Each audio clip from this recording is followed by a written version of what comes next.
ओम श्री परमात्मने नमः। अथ तृतीयोऽध्यायः। अर्जुन उवाच जायसि चेत् कर्मणस्ते मता बुद्धिर्जनार्दन तत्किं कर्मणि घोरे मां नियोजयसि केशव। व्यामिश्रणेव वाक्येन बुद्धिं मोहयसीव मे तदेकं वद निश्चित्य येन श्रेयोऽहमाप्नुयाम्। श्रीभगवानुवाच लोकेऽस्मिन् द्विविधा निष्ठा पुरा प्रोक्ता मया नघ। ज्ञानयोगेन सांख्यानां कर्मयोगेन योगिनां। न कर्मणामनारम्भान् नैष्कर्म्यं पुरुषोऽश्नुते न च सन्न्यसनादेव सिद्धिं समधिगच्छति। न हि कश्चित् क्षणमपि जातु तिष्ठत्य कर्मकृत् कार्यते ह्यवशः कर्म सर्वः प्रकृतिजैर्गुणैः। कर्मेन्द्रियाणि संयम्य य आस्ते मनसा स्मरन् इन्द्रियार्थान् विमूढात्मा मिथ्याचारः स उच्यते। यस्त्विन्द्रियाणि मनसा नियम्यारभतेऽर्जुन कर्मेन्द्रियैः कर्मयोगमसक्तः स विशिष्यते। नियतं कुरु कर्मत्वं कर्मजायो ह्यकर्मणः शरीरयात्रापि च ते न प्रसिद्धेद कर्मणः। यज्ञार्थात् कर्मणोऽन्यत्र लोकोऽयं कर्मबन्धनः। तदर्थं कर्म कौन्तेय मुक्तसङ्गः समाचर। स यज्ञाः प्रजाः सृष्ट्वा पुरोवाच प्रजापतिः अनेन प्रसविष्यध्व मेषवोऽस्त्विष्टकामधुक्। देवान् भावयतानेन ते देवा भावयन्तु वः। परस्परं भावयन्तः श्रेयः परमवाप्स्यथ। इष्टान् भोगान् हि वो देवा दास्यन्ते यज्ञभाविताः। तैर्दत्तान् प्रदायेभ्यो यो भुङ्क्तेस्तेन एव सः। यज्ञशिष्टाशिनः सन्तो मुच्यन्ते सर्वकिल्बिषैः। भुञ्जते ते त्वघं पापा ये पचन्त्यात्मकारणात्। अन्नाद् भवन्ति भूतानि पर्जन्याद् अन्नसम्भवः। यज्ञाद् भवति पर्जन्यो यज्ञः कर्म समुद्भवः। कर्म ब्रह्मोद्भवं विद्धि ब्रह्माक्षरसमुद्भवम्। तस्मात् सर्वगतं ब्रह्म नित्यं यज्ञे प्रतिष्ठितम्। एवं प्रवर्तितं चक्रं नानुवर्तयति यः। अघायुरिन्द्रियारामो मोघं पार्थ स जीवति। यस्त्वात्मरतिरेव स्यात् आत्मतृप्तश्च मानवः। आत्मन्नेव च सन्तुष्टस्तस्य कार्यं न विद्यते। नैव तस्य कृतेनार्थो नाकृते नेह कश्चन। न चास्य सर्वभूतेषु कश्चिदर्थव्यपाश्रयः।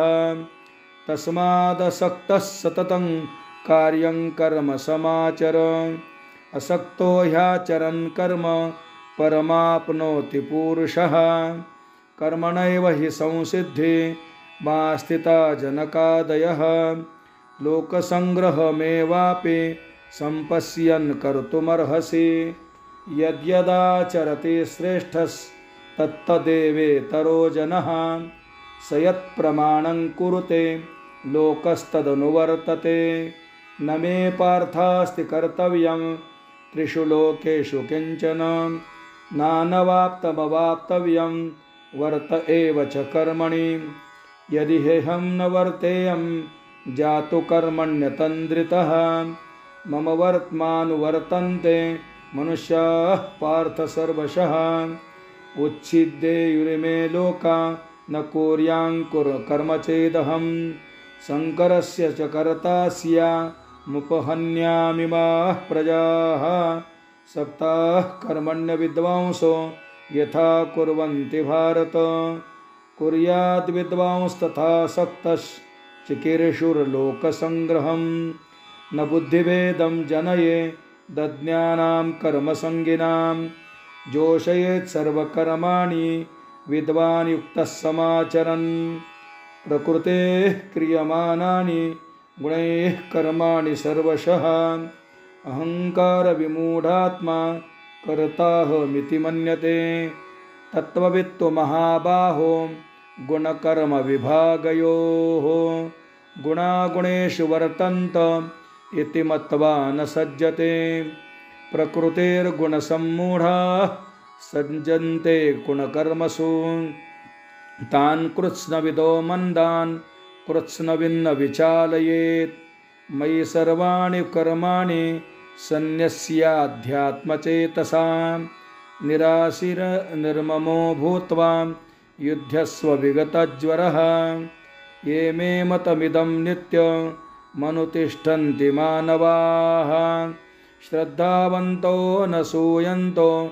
मुच्यन्ते तेऽपि कर्मभिः एत्वेतदभ्यसूयन्तो नानुतिष्ठन्ति मे मतं सर्वज्ञानविमूढांस्तान् विद्धि नष्टान् चेतसः सदृशं चेष्टते स्वस्याः प्रकृतेर्ज्ञानवानपि प्रकृतिं यान्ति भूतानि निग्रहः किं करिष्यति इन्द्रियस्येन्द्रियस्यार्थे रागद्वेषौ व्यवस्थितौ तयोर्न वशमागच्छे तौ ह्यस्य परिपन्थिनौ श्रेयान् स्वधर्मो विगुणः परधर्मात् स्वनुष्ठितात् स्वधर्मे निधनं श्रेयः परधर्मो भयावहः अर्जुन उवाच अथ केन प्रयुक्तोऽयं पापं चरति पूरुषः अनिच्छन्नपि वार्ष्णेय बलादिव नियोजितः श्रीभगवानुवाच काम एष क्रोध एष रजो गुणसमुद्भवः महाशनो महापाप्मा विद्धेनमिह वैरिणं धूमेनाव्रियते वह्निर्यथादर्शो मलेन च यथोल्बेनावृतो गर्भस्तथा तेनेदमावृतम् आवृतं ज्ञानमेतेन ज्ञानिनो नित्यवैरिणा कामरूपेण कौन्तेय दुष्पूरेणानलेन च इन्द्रियाणि मनोबुद्धिरस्याधिष्ठानमुच्यते एतैर्विमोहयत्येष ज्ञानमावृत्य देहिनं तस्मात् त्वमिन्द्रियाण्यादौ नियम्य भरतर्षभ पाप्मानं प्रजहेहेनं ज्ञानविज्ञाननाशनम् इन्द्रियाणि पराण्याहुरिन्द्रियेभ्यः परं मनः मनसस्तु परा बुद्धिर्यो बुद्धेः परसस्तस्तु सः एवं बुद्धेः परं बुद्ध्वा संस्थभ्यात्मानमात्मना जहि शत्रुं महाबाहो कामरूपं दुरासदं हरिः ॐ तत्सदिति श्रीमद्भगवद्गीता सूपनिषत्सु ब्रह्मविद्यायां योगशास्त्रे श्रीकृष्णार्जुनसंवादे कर्मयोगो नाम तृतीयोऽध्यायः तत्सत् श्रीकृष्णार्पणमस्तु।